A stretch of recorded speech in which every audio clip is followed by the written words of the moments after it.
And welcome, Mr. Richard Lawson. Hey, so good to be here. Yeah. Thanks for inviting me. Glad to have you, man. So, you have had a long career in acting and the theater and film and different things of that nature. And we're all about just trying to find out what you're about and share it with people.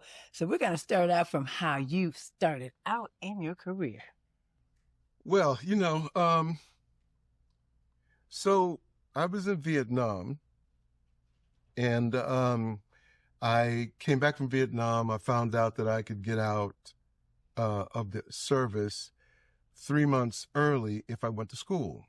So I was in the Army 1 year, 9 months, 7 days, 15 hours, and 32 minutes. But you weren't counting. But he was counting.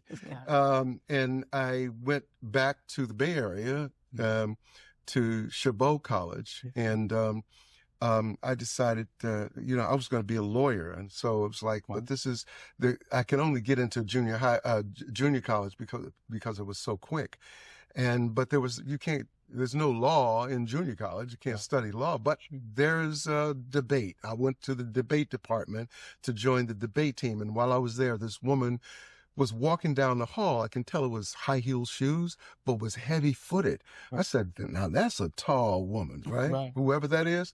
She was all of 4'9", and she came in, and she said, whose voice is that? And I said, well, who are you talking to? And she said, that's it. What are you doing at 3:30 today? Wow. I said, she said, good. Come to room 708. And I went to 708, and then, basically she changed my life because I did Reader's Theater. Then I did competitional speech. I went undefeated. I was the state champion. And then the drama coach asked me to get involved in a musical called Golden Boy. And I did. And while I was doing that musical, I had a revelation that God put me here to do this. This was my purpose. So from that day, March 7th, 1969 to this moment, I have been on vacation. Oh my God. I love that. So many things. But I want to jump in on that, though, the God's revelation piece. Talk to us about that experience, because many times people love to really understand what is it that you heard or felt or dreamed that really sort of helped point you in that direction. Well, I was in the middle of singing a song. I was singing, I Ain't Bowing Down. I ain't bowing down. And just, I ain't bowing down.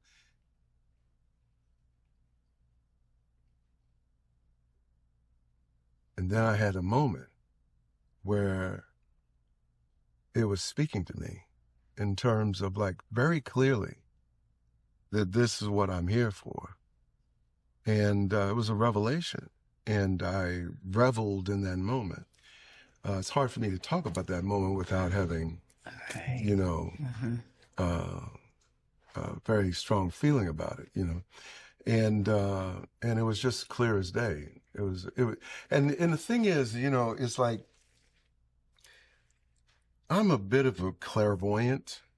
I see things, I feel things, and what I see, and not that I always listen, but when I do, it turns out to be right, and when I don't, then it turns out to be right, and then I'm wrong because it was like, you should have listened. You know what I mean? Because you knew. So that sense in me is very, very strong. It's so interesting that a lot of life for me is deja vu because I've already seen it. And I either listened to it or I didn't. And if I didn't, then it comes back to me kind of in an alienated kind of way, like I'm looking at what I knew to be true, but with someone else. Things I invented and didn't finish, someone else did. I'm an inventor. I have a patent on something I invented. But it's like, there's a very strong spiritual part of me that is very clear, and I wrestle with that part of me. You know what I mean? That I sort of have two alter egos. There's Richard and there's Tricky Dick. And Tricky Dick gets me in trouble all the time. Right. Hello.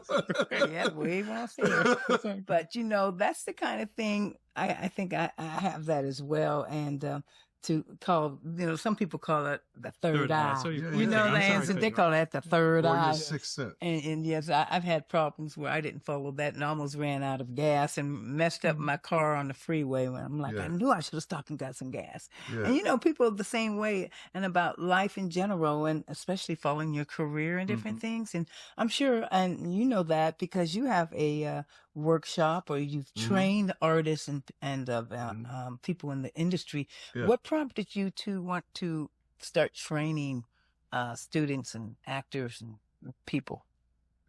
That came to me because my mentor, Milton Kinselis, who arguably was the preeminent coach of the time after Lee Strasberg died, he trained hundreds and hundreds of famous people. George Clooney, Michelle Pfeiffer, Patrick Swayze, Giovanni Ribisi, Doris Roberts, Janet Elfman, Jim Carrey, on and on and on and on. And I was his protege. So he asked me to teach in 1980, and I was scared shitless just to sit in that chair. I wouldn't sit in his chair. Actually, I would sit on the other side of the room.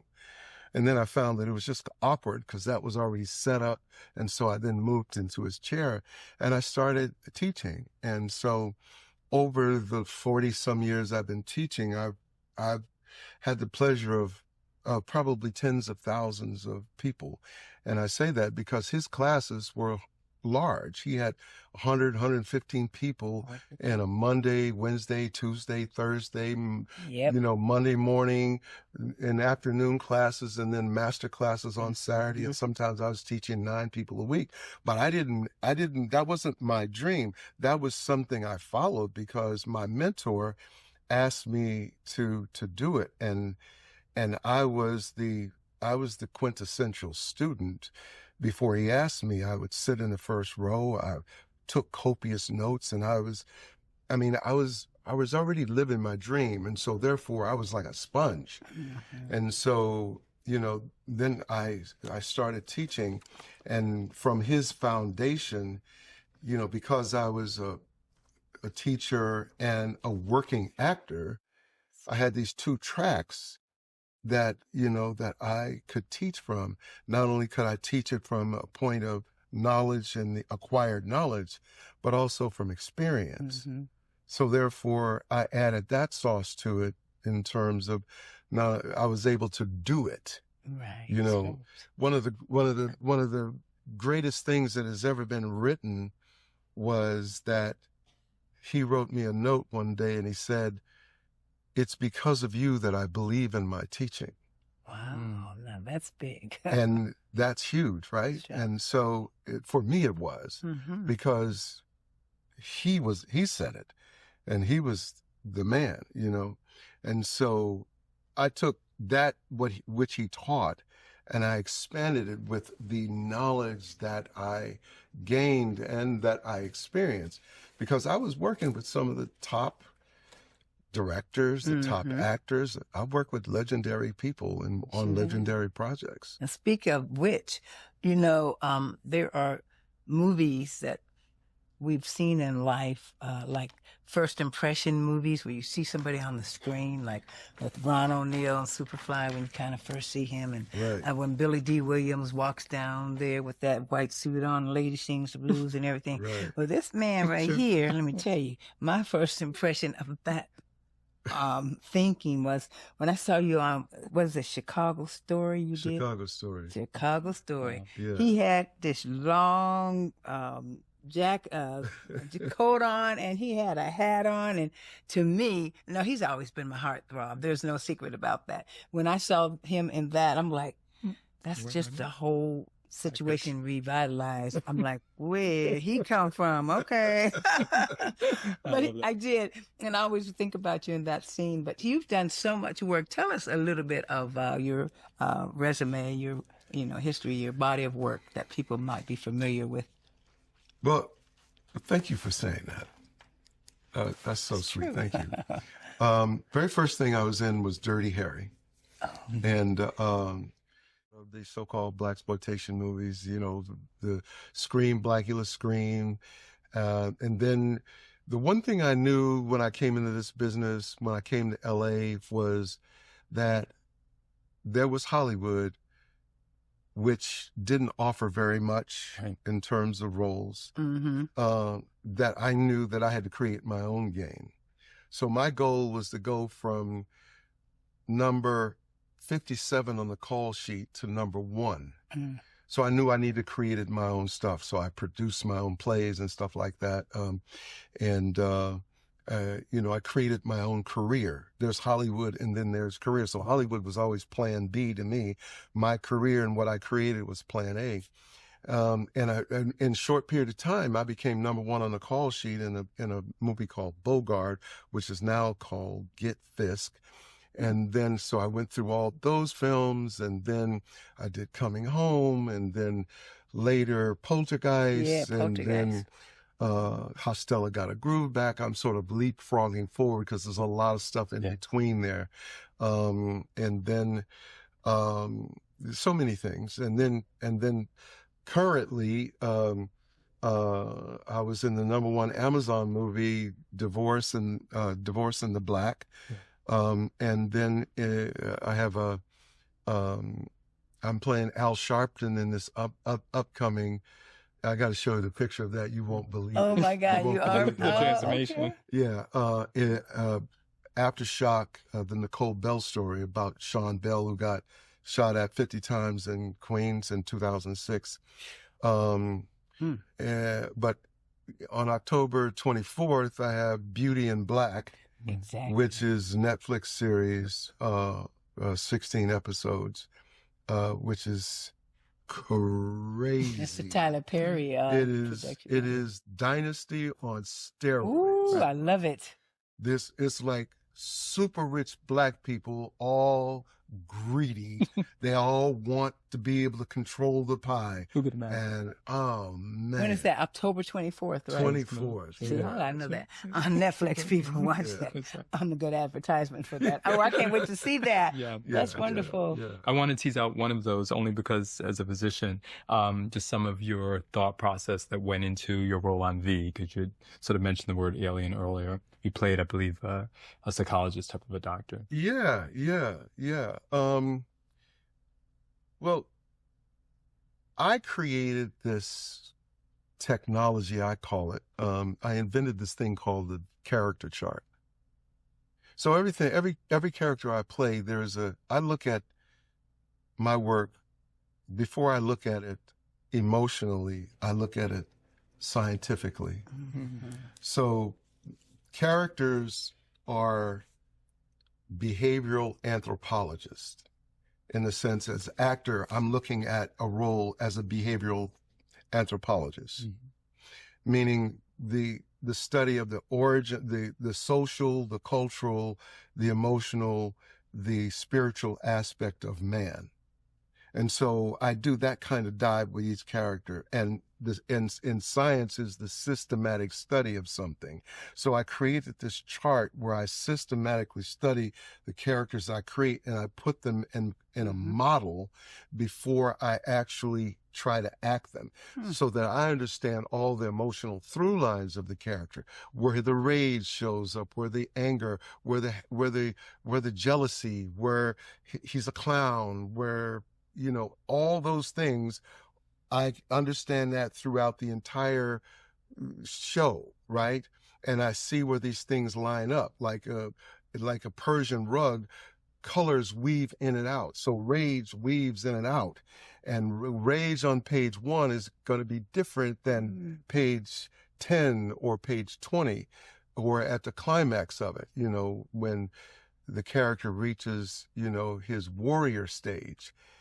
So I have a whole study. So with that, I created and looked at, who is this guy? What was the time like, and all of that. And so it was very, very important to me. So I do look at my work from a standpoint of almost like a therapist, if you will, an anthropologist.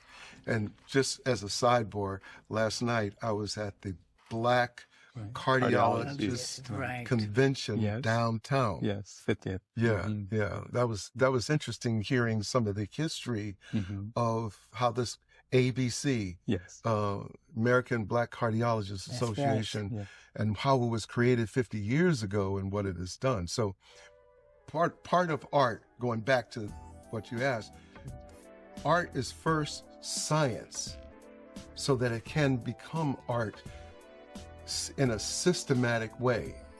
You know, I love this word, structural functionalism. So I create structure so that the character can emotionally function in a very specific storytelling way. Yeah, more of the foundation set first, and then Yeah. there's so many tentacles that are out there that a lot of the, I think, up-and-coming artists don't really realize that. The young people that just get thrown into the business and think they can do it. Right. I mean, they may do it well, but I think, you know, there's so much more because there's so much coloring in when you're acting and becoming a character that some people don't reach or do their homework like you do, or just get really into it for the maybe sake of not being the right character that they may want to be. But, you know, I've done some roles and different things that I've kind of delved in it a little bit, but kind of lightweight because I haven't really had a whole bunch of heavy things to deal with in performing. But when you teach your class, and if you were just to even tell people out there, actors, inspiring actors, maybe one or two things to project or that would make them a better kind of actor, that they should take a role and use something that you may have reflected on or what you teach, what would be just a couple of things you could teach them, tell them? We live in a time where everything is like quick. Right. You know, people want success quickly. They want to create something very quickly. It's like very, you know, instant coffee kind of stuff. And so I'm old school teaching it with 21st century technology. Technology is here and we better get into it and understand it. You better understand AI because it ain't going nowhere. So you got to be able to apply it. But what I would tell someone is first is study. You got to study. You know, before you try to act something, read the script, and then read it again. Right. And then read it again, and then read it again. How many?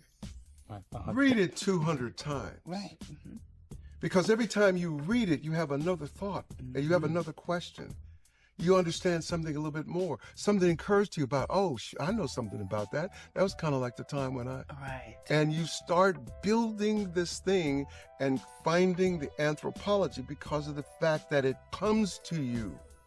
You can put something in the microwave. Interestingly enough, I saw an article this morning on IG, and the guy was talking about people put stuff in a microwave, and when you pull it out to eat it, it has no nutritional value. It's all dead, so you're eating dead food, right? So acting without a consciousness is acting like without substance. You don't feel it, you see it, and what you see is a persona. You see somebody's personality come alive, and it may be interesting.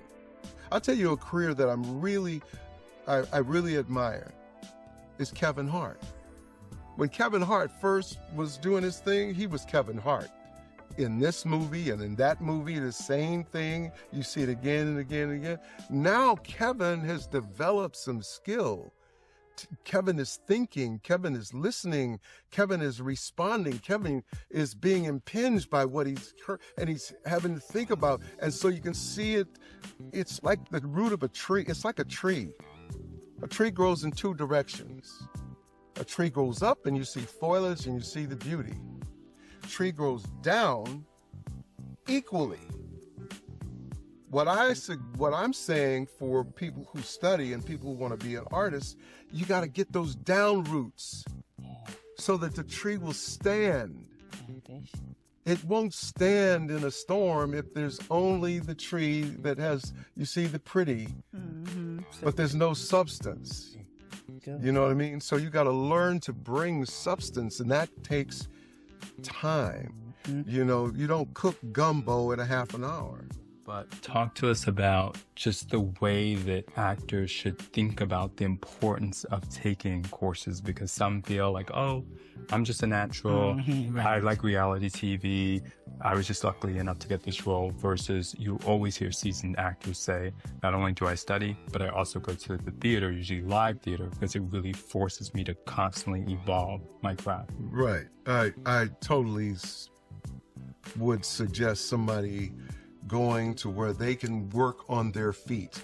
So I have a school that's a hybrid school. Hybrid meaning that we have asses in seats, and we have people virtually. Some of my students are in Morocco and in England and in other places, so they can't be here. But I've learned to teach virtually well enough that I can learn to teach them in that box where they learn to live in the box. Meaning in a close-up, and they can be present, and they can act, and they can do most things virtually. But if they live in the area, then they come when they can present, and when they can't, then they're virtual. But it's in terms of study, the importance of it is so that, I'll give you a perfect example. I'm not going to name his name, but you've seen him 100 times. He works all the time, and he's very good and very interesting. Well, when he was studying with me like 20 years ago, he was always working, so he never studied. He would come and look, but he didn't get on his feet. He didn't actually have to feel and react and have an exchange. Acting is an exchange. It's like, you don't know what I'm going to say. I don't know what you're going to say, but I'm having to listen to you and having to listen, and we are exchanging like people rather than exchanging like actors. Actors know the line, so they know too much already. So therefore, they're just line, and in the process, let me be interesting and really active and busy and cool and shit. You know, they want to be interesting, right? But they ain't hearing. They're not listening. They're not like exchanging. They're not effective, right? So study will help you do that. It'll help you understand who you are, and help you understand where your strengths are, and help you understand how to develop and build character. So going back to this guy, you know, he called me one time and he said, man, I need to come back and study with you. I said, why? You're working all the time. He said, yeah, and I'm working with great actors. They've won Academy Awards, and I'm not even close. And the director gets frustrated because I can't repeat that which we just did because I'm improvisational. I don't know how to build the character. I don't know how to build the story where it's, you know, you set it up and then you pay it off, because you have these storylines and these motions that have a life to them and a payoff. He's just interesting, but he wanted to develop more craft. So he wanted to come back. Now, the interesting thing is he never stops working. So we've never been able to do that. So, okay, he's happy, but he wants more. He wants to be able to work, because those actors that he works with can repeat that. And each time they do it, it's different, but they know when they pick that glass up. They know when they set that glass down. They know, and so they're editable. Right. He's less editable because he doesn't repeat things, and so therefore the editor is trying to find how to match Right. Exactly. Right. That continuity. that continuity. You know, I've talked to directors who said, you know, what was so great about working with Angela Bassett was that they could use every frame of film because she repeats everything without any loss of anything. And that's training. That's skill. That's skill. And that's something that's developed over time and with training. Sure. This is personal, but not something that you might think. Your passion and your intensity come across not only for this field, but just for life. Where does that drive come from?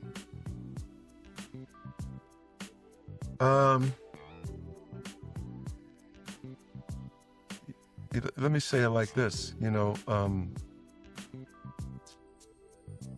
So my mother worked 16 hours a day for 16 years. She got up every day she worked from 11 to 7 and from 8 to 4. 16 years. I go to Louisiana and I see my grandparents in the country. They get up before dawn. They work all day. In the evening, I go out, sit under the pecan tree with my grandfather. He smoked a cigar. Mosquitoes never touched his ass. They ate my ass up. And I didn't understand that was because that cigar kept them things away from him.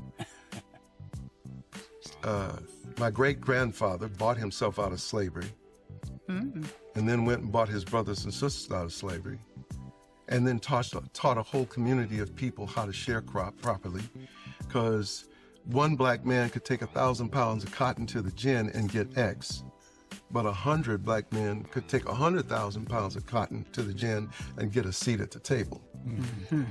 Hard-working, passionate people who love what they did. I went to Ghana for the year of the return and went to the Cape Coast Castle.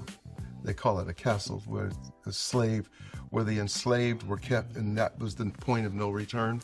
And I just found out that I was 30% Nigerian and 20% Ghanaian. I'm 33% Nigerian. I did Ancestry. Yeah. Yep, but go ahead. But I went into that dungeon, and 50%, I realized that I was standing on my own DNA. And I made the connection between that DNA and then whoever crossed that ocean, tide and chain for 2 months, landed here and became enslaved and had the wherewithal to buy themselves out of slavery and work hard and to build their way, that it takes resilience and it takes a sense of passion. And then I looked and I never realized it, but as a medic in Vietnam, the passion that I had, and then being in a plane crash and be able to survive that and not lose my mind and overcome that and then overcome drug addiction and overcome, you know, now 3 divorces. It's like, for me, it had always been, and I got it vicariously, was to process, pivot, and proceed.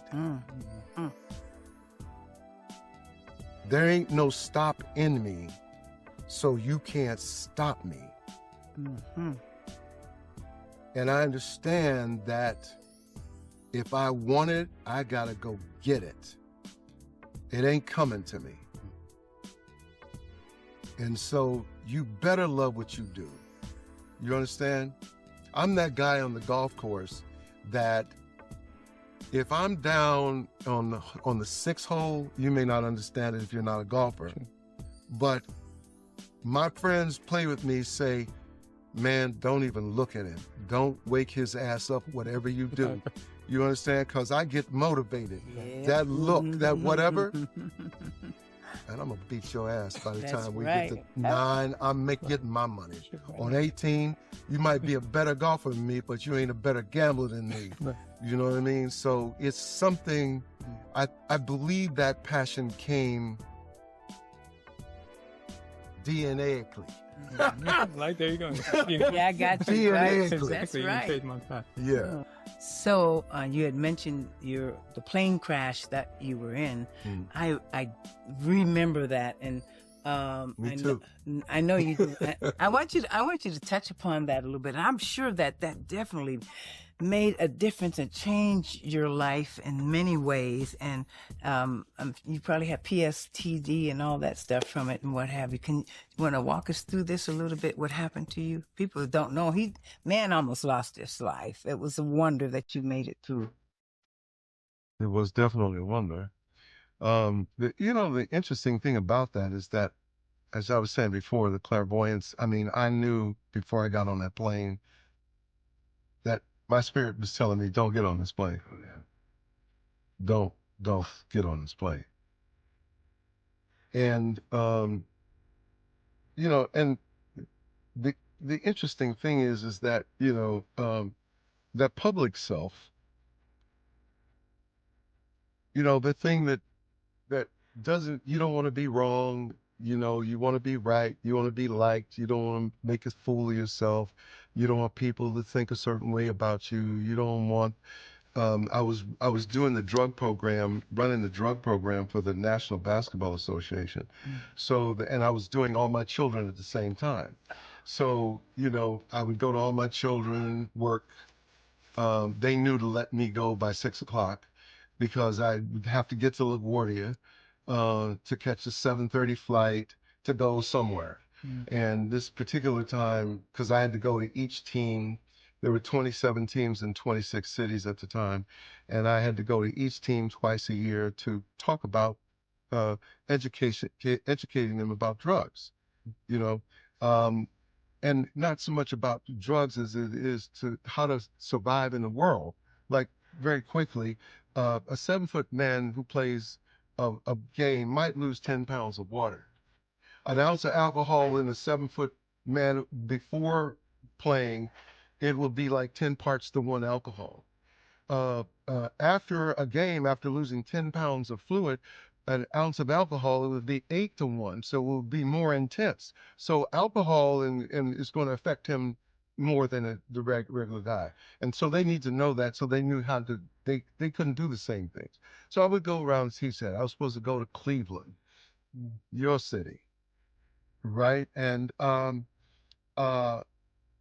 and I was supposed to be there Monday, but this snowstorm was coming. So I said, let me go Sunday night. On the way to the airport, snowstorm came. I mean, it was coming down. Yes, yes. Go home, Richard. Yeah, but what they gonna say? But you can't, these meetings are hard to set up. You gotta go. No, but don't go because so I'm having this battle between what I know, between what I know in my heart and my head. So I'm battling my head and I'm battling my heart. I go there, I sit down, all the way up until the plane takes off. The last thing I said before is just stand up. Stand up. They can't take off if you stand up. I started.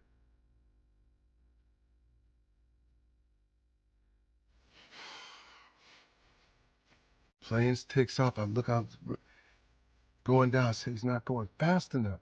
Come on, come on, come on. Plane takes up, rolls hard left, then tries to, and then I see orange out the right window. And then it went into tumble. And the next thing I know, I'm underwater, trapped in the sea.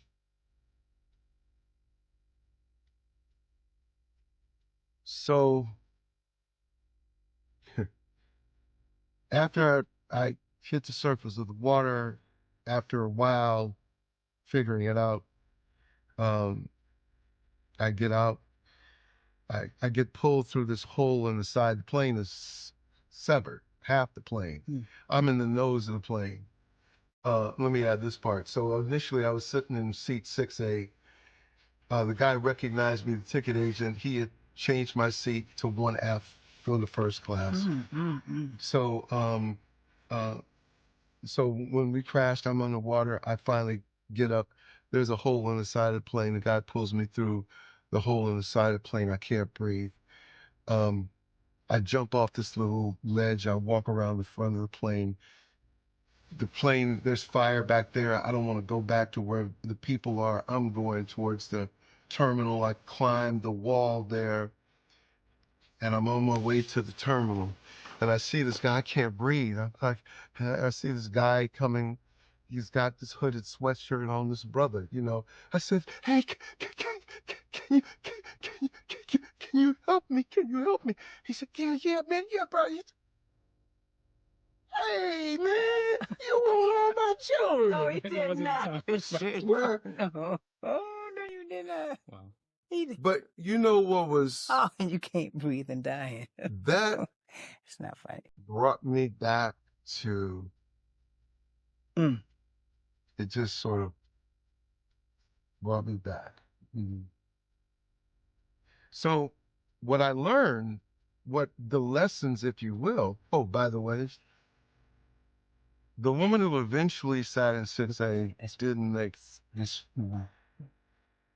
But what I learned is that Mm, mm, mm, mm, to trust that I know what I need to know. mhm.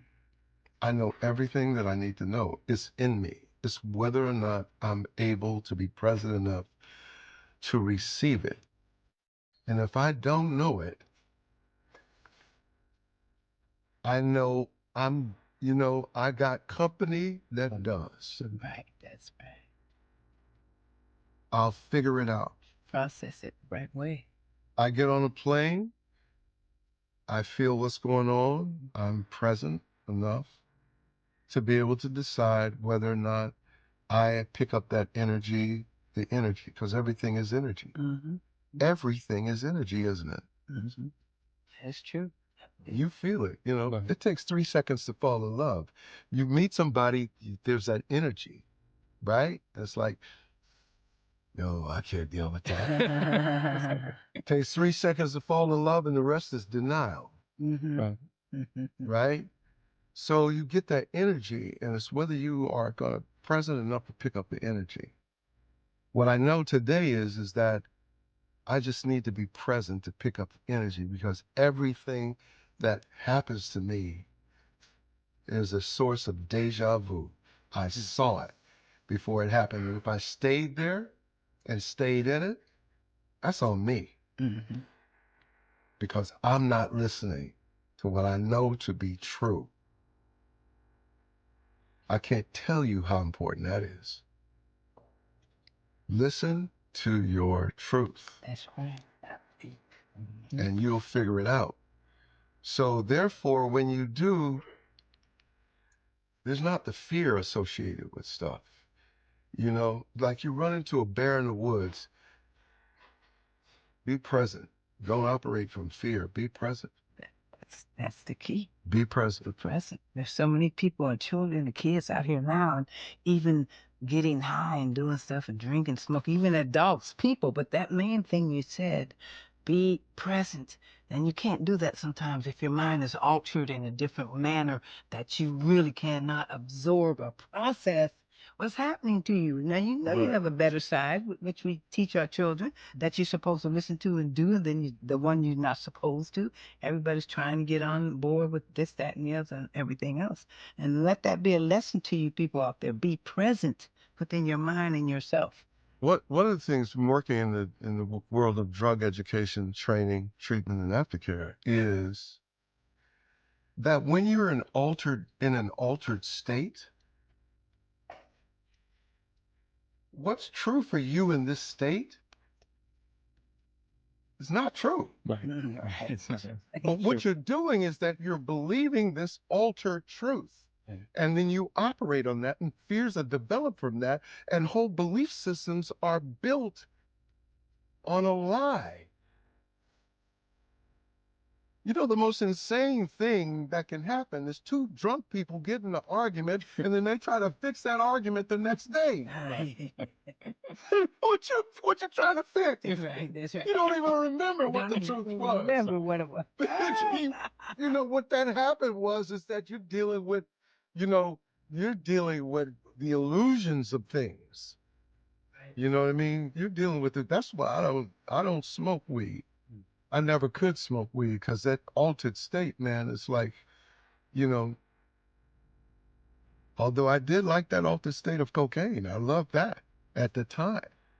But that's the last time I got high was is April 12th, 1983. But what I do know is that I don't want to be in an altered state, you know, because I'm crazy enough as it is. Yeah. You know what I I mean? think the older we get sometimes, and I know, you know, I've been there too in the entertainment business, have had it all, and acid and coke and we all that stuff and everything. The older I know for myself that I get, and a lot of my friends that are my age have just, you know, we'll have that nice little glass of wine or something, or a nice drink or something, very little, because even though you might want to have that drink, it's not the same buzz anymore. It's like a challenging buzz, you know? Sure. It's like, you know, you already can't think that much and you're old enough, so you got to be careful how you consume whatever kind of alcohol and things that you have. Very I think it comes with age to some of it. What helped make that change for you? For you to say, I got to stop. Well, that night, I realized that I had a revelation about, like, if you don't, you're going to die. And the person that I got high with died a year, almost to the day later. Almost a year to the day. I saw our deaths. And he died a year to the day later. And from working with so many people and seeing so many lives disrupted and so many incredible careers, you know, destroyed, not only careers, but families, you know. It's interesting because what people don't realize is that, you know, if there's a holic in the family, whatever the source of substance is, that person has the problem, but the family around them is addicted to them. So it's a collective problem. I'm an interventionist. I do interventions. And the biggest problem is that the tribe thinks that the person should go away and get help. And they don't recognize that they need to get help too. Because if this person goes into a treatment facility and they come back out to that same family dynamic, they're coming back into this same dysfunctional unit of people. Right. We all have to understand what our responsibility is in having this cycle of dysfunction, you know. Give you a great model, alcoholic father, enabling mother, alcoholic son, daughter who hates alcoholics, right? Well, is she an alcoholic? She would tell you, and everybody else tell you, no, she doesn't drink. But her reaction to it is like, I don't want any part of it. No, I don't even want to be around people who drink. So her reaction in her life is a reaction to that. Right. So she's a dry drunk. But if you don't understand the dynamic of alcoholism, and you don't understand the alcoholic cycle, you know, obsession, compulsion, and spiritual bankruptcy, and on the part of everyone involved, then it is disruptive to the whole ecosystem of the family. Sure. I want to make sure I highlight this last corollary, though, so that we really pin it with your challenges that you've overcome. Yeah. And your ability to continue to stay strong. Where do you draw that inner strength from? How do you face them and continue to move on so that others may benefit from that? Yeah. Well, that's a good question. And that's an eternal challenge. I swear to God, it's like an eternal challenge. I just, you know, over the last year, You know, I mean, I got a divorce that just was recently final, but I found myself in a place where I hadn't been taking care of myself, and I'm 100% responsible for everything that happens to me. So I don't have no casting, no stones anywhere. It was like Richard needed to take care of Richard. And so how do I find that strength? Well, in terms of, I've been very clear about what my dream is. And within that, in terms of looking at what my postulates are, what my goals are, what my purpose is, what my principles are, what my policies are, what are my assets and liabilities. So I was very clear about all that for a long time, for years. And then as I got away from that, and those things started to become dormant, one of the things I recognized was, well, part of the reason why you're here is because you forsake all of that. Mm-hmm. Let me re-examine what my purpose is. Mm-hmm. So I knew I had to change mind, body, and soul. I had to change the way I think. I went back to my blueprint. What are you not doing? Well, for one thing, look at your fat ass. I'm not expert. I'm talking about how I felt about me, not anybody else. But I was overweight. I didn't like the way I looked. I didn't like the way I think. I didn't like the way I felt. So I got up every day and I started walking. Simple things, low-hanging fruit. I got up every day, 6 o'clock, walk, walk, walk, walk, walk. Showed up, got an accountability partner. Showed up every day, 6 o'clock, walk. Then I started working out. And then I changed my diet. Then I started juicing. And then I got a jacuzzi, and then a cold plunge, and then a infrared sauna. Cold plunge.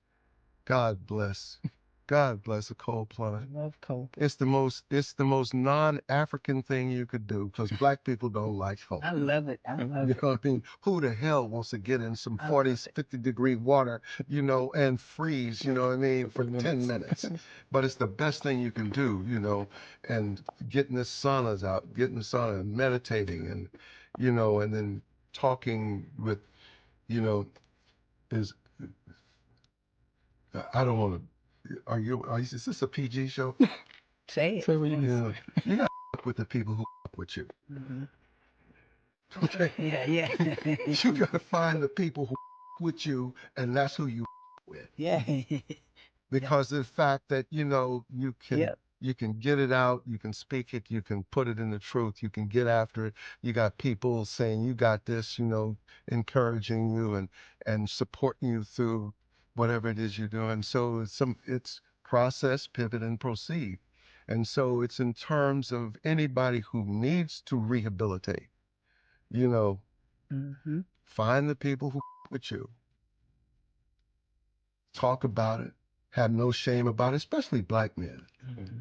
Black men, we want to be strong. We don't want to appear weak. We want to, we have a lot to live up to, or we think we do. And, but a lot of it is we put it on ourselves, and a lot of it we listen to what the world is saying, and the social media, will make you feel real small, Mm-hmm. That's but, devil's workshop. yeah. And then the other thing I think that's important is that you start putting up your wins. When I walk in my house, my office is a monument to me. Everything on that wall speaks to me.